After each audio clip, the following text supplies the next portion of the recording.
जेजून दुसऱ्या पावटी आपल्या शिसांक आपल्या कष्टा मरणा जीवनपणा उदेशी पयलेंच सांगून दिवची गजाल एक नवें वाटापता। हांगासर जेजू पयल्या पावटी आपल्या मरणा विशीं उलयतना मनशा पुताक वा आपणाक धरून लोकांच्या हातान दितले म्हणटा।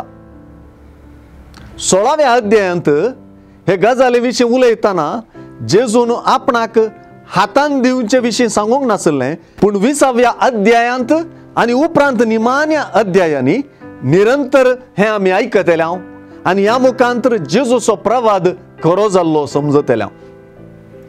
तेच परी मातेवाच्या निमाण्या अध्यायांत तिसऱ्या दिसा देव ताका जिवंत उठयतलो म्हणली आयचे सुवार्थेंतली प्रवादी उतरां तो हांगा ना।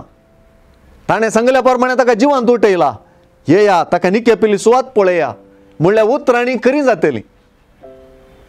हाचे बराबर सुवार्ता आनी एक गजाल आमचे समोर दवरता।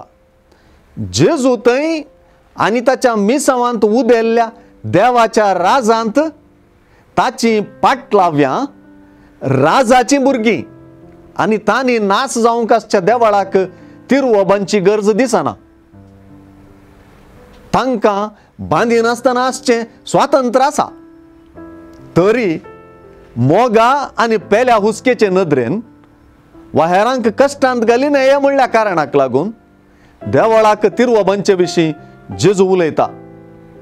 जेजूची पाटलाव्यां एके नवे मांडावळींत रिगलेली देवाच्या राजाची भुरगीं म्हणलें हांगा महत्वाचें जाता।